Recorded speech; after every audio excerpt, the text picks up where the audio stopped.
Yo, halo, selamat datang kembali di WK Channel. Kali ini aku akan membahas alur cerita. Sebelum aku mulai, alangkah baiknya bantu aku untuk perkembangan channel ini dengan cara subscribe.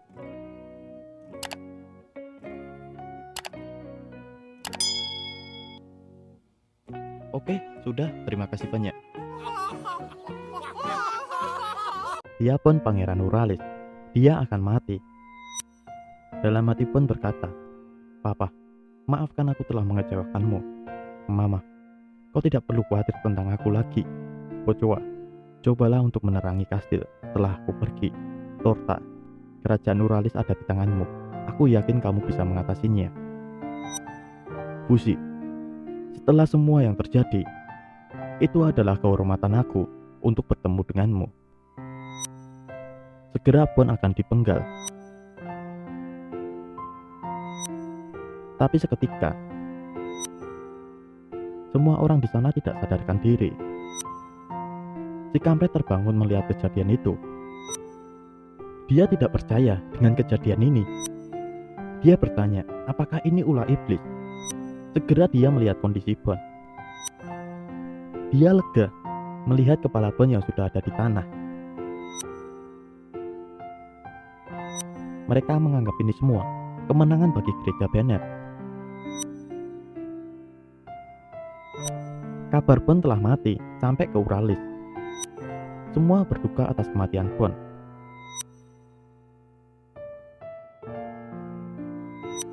Bon dibangunkan oleh Van dan Nixon.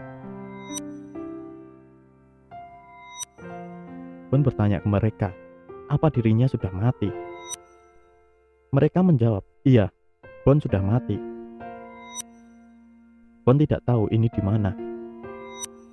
Saat itu Fuzi datang. Melihat kondisi Bon, dia senang karena Bon sudah sadar dan memberitahu Bon. Saat ini mereka sudah ada di Uralis. Todo dan Cabo baik-baik saja di sana. Mereka berada di suatu tempat yang tidak ada yang akan menemukannya. Fuzi meminta Bon untuk menunggunya sebentar karena Fuzi akan membelikan baju baru untuk Bon. Bon masih bingung kenapa Fuzi melihat dia. Bon kan sudah mati. Fuzi menjawab, apa yang kubicarakan Bon? Bon yang dulu emang sudah mati, tapi Bon yang ini masih hidup.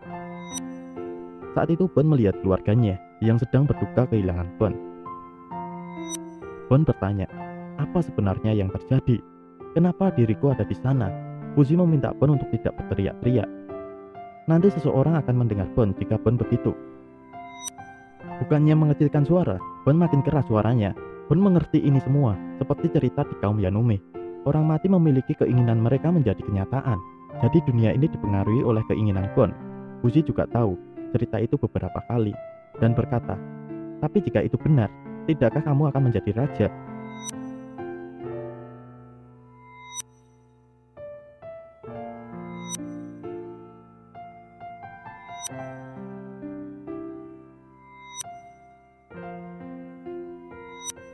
Saat itu keluarga Bon mendatangi Bon. Mereka semua nampak bahagia melihat Bon. Bon bertanya, apa yang dilakukan iblis-iblis ini? Fuzi saat itu percaya pada Bon. Ketika Bon mengatakan akan tinggal dan mengira si kampret akan membebaskan Bon. Tapi itu bukan alasan yang cukup bagi Fuzi untuk meninggalkan Bon. Saat itu Fuzi mulai mengerjakan rencana. Setelah Fuzi kembali ke markas, tapi Fuzi tidak bisa membuat rencana sendirian. Lalu seseorang memberikan Fuzi petunjuk. Seseorang itu Kahak. Dia memberitahu ke Fuzi, buku harian asli Tonari ada beberapa informasi yang tidak masuk dalam versi yang diterbitkan. Informasi itu tentang segala macam racun dan obat-obatan yang diselipkan ke teks utama. Singkat cerita, mereka selesai membuatnya. Ramuan tidur ampuh Cap Kang Kahak. Fuzi segera mencobanya. Dengan begitu Fuzi bisa membuat ramuan itu kembali. Kemudian Fuzi berubah menjadi linggat dan menyebarkan ramuan itu dari atas. Fuzi saat itu berhasil tepat waktu. Yang harus Fuzi lakukan adalah membuat salinan tubuh Bon dan membuat terlihat benar-benar Bon sudah mati. Fuzi berpikir hanya itu satu-satunya cara membawa Bon pergi dari sana, dan Fuzi meminta maaf kepada Bon jika dirinya sudah melakukan itu. Mungkin ada cara yang lebih baik selain rencana Fuzi itu. Sekarang semua orang mengira Bon sudah mati, dan sekelompok orang sedih karena mengetahui Bon sudah mati.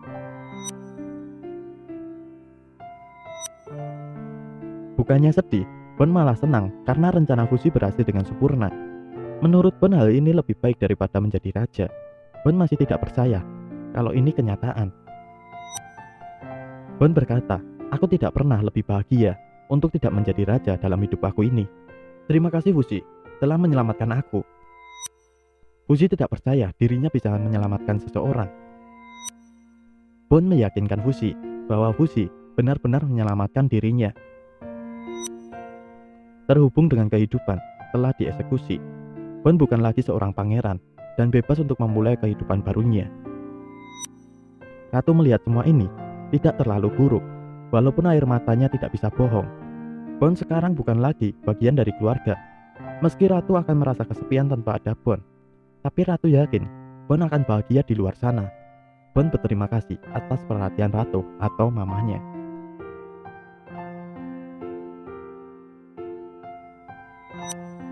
Saat itu Kahak melihat penampilan Bon yang rapi, bersih, terawat. Kahak memberitahu Bon, gereja Bennett memiliki banyak pengikut. Setelah Bon telah resmi dinyatakan sebagai orang kafir, pasukan pertahanan tidak dapat bergerak bebas dan pembubaran tidak dapat dihindari untuk pasukan pertahanan. Todo dan yang lain sedang berada di bawah sana. Kahak meminta Bon jangan terlalu mencolok karena mereka sedang jadi bahan perhatian di kerajaan ini. Pokoa dan yang lainnya sedang membahas diet. Fuzi tidak mungkin bisa melakukan diet. Pokoa bertanya ke Fuzi, sudahkah Fuzi menamai kudanya? Fuzi bertanya balik, apa tidak apa-apa bagi aku untuk memutuskan nama kuda itu? Pokoa menjawab, tentu saja boleh, itu kan hadiahmu dan sudah jadi milikmu. Bon disadari seseorang di sana. Bon tidak dapat memasuki area ini kecuali Bon memiliki izin. Sedangkan Fuzi sedang asik memilih nama bagus untuk kudanya. Fuzi hanya mengetahui nama-nama makanan. Orang itu tidak merasa asing dengan wajah Bon, bahkan baunya Bon. Bon menjawab, itu pasti imajinasimu. Pokoa sadar Bon ada di atas. Dia memanggil Bon dengan biasa, maksudnya teman kakaknya. Saat itu Fuzi masih mencari nama untuk kudanya. Yang muncul nama di benak Fuzi adalah Lumpia. Dan saat itu tepat sekali, Pokoa mencari nama samaran untuk Bon. Pokoa menamai Bon menjadi Baron Lumpia. Orang itu sudah curiga, karena Baron Lumpia mempunyai bau bangsawan. Orang lain yang melihat Bon ikut datang ke sana bertanya-tanya siapa dia. Salah satu orang di sana menjawab itu temannya Pangeran Bon. Pokoa memperkenalkan ke mereka. Dia bernama Baron Lumpia. Iris merasa senang bertemu dengan Bon. Dalam hati Fuzi kecewa. Pokoa sudah mencuri nama kudanya. Pokoa melanjutkan perkenalannya. Mereka bernama Joan dan Iris. Iris memberitahu Bon jika Bon mencari Cabu. Dia pergi menjelajah dapur dan bertanya, maukah Bon pergi menemuinya? Bon mengerti. Bon meminta Iris menunjukkan padanya sapu tangan yang dia buat. Iris langsung panik dan bertanya, apa yang kamu bicarakan? Fuzi baru tahu maksud sapu tangan itu. Fuzi tidak enak sudah membicarakan itu. Seketika Iris memberikan hadiah berupa sapu tangan yang dibuat olehnya untuk Bon. Pokoa melihat Iris sangat berbakat membuatnya. Bahkan Fuzi meminta diajarkan cara membuat sapu tangan. Bon mengerti sapu tangan ini dibuat dengan sangat baik.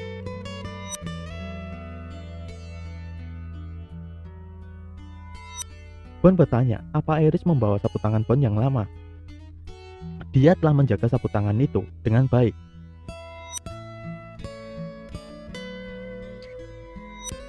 Bon masih tidak percaya ini terjadi. Iris terlihat senang dan berterima kasih pada Bon yang telah baik padanya. Bon pergi dari sana dan terus tertawa. Bon berpikir dirinya perlu istirahat sebentar. Cabu melihat Bon yang masih tertawa di dapur.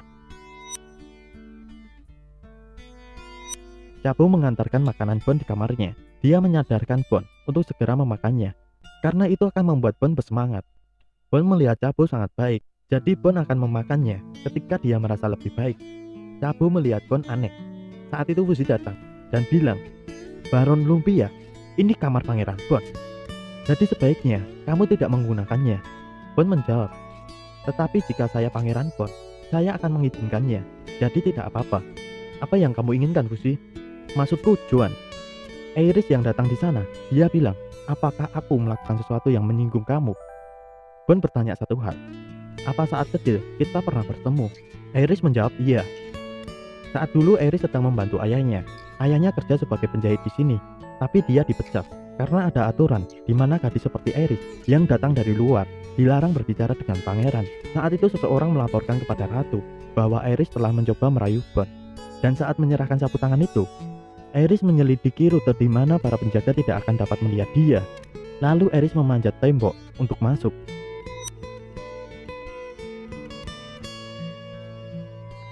Setelah pergi dari kastil, Aerys suka makan manis-manisan di toko permen biasanya, membuatnya melebar dan gendut. Alasan Aerys kembali ke kastil karena dirinya merasa senang Bond menemukannya.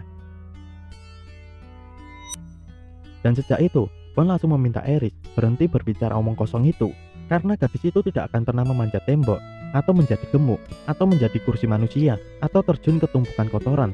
Dia bersih, anggun, dan sangat cantik.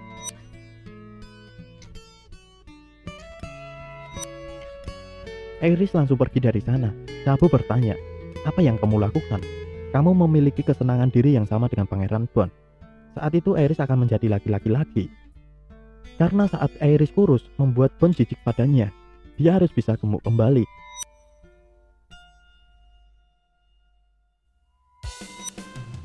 Segera Bond menghentikan kebodohan Aerys dan berkata, "Jangan lupa, prajurit pemberani Todo sudah mati. Seorang pria heroik yang berjuang untuk mempertahankan hidup sang pangeran. Jika sang pangeran masih hidup, aku yakin dia akan mengatakan sesuatu seperti ini. Terima kasih telah menyelamatkan hidupku." Saat itu juga bertepatan dengan perayaan malam festival, karena besok acara selamat tinggal dan terima kasih untuk Pangeran Bond.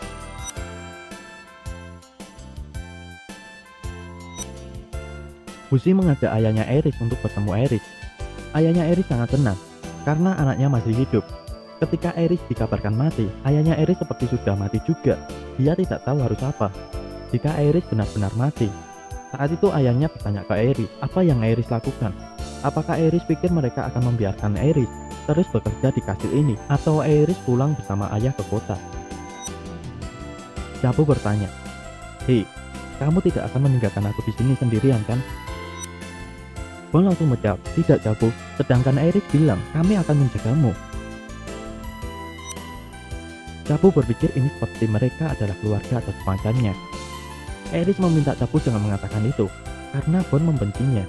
Bond tidak membenci Aerys, itu bukanlah apa yang dimaksud Bond. Terus Aerys bertanya, "Lah apa yang kamu maksud?" Aerys sangat berbeda dari apa yang Bond bayangkan, sampai Bond tidak tahu bagaimana mengungkapkannya. Aerys bertanya, kenapa hal itu sangat penting bagi Bond. Bond tidak tahu, jadi sudah lupakan saja. Aerys semakin marah karena Bond tidak jelas. Hal itu membuat Bond akan memberitahu Aerys dengan cara yang benar. Bond berkata, "Aku minta maaf karena mengatakan suatu hal kasar seperti itu padamu. Aku ingin kamu tinggal di sini, di kastil."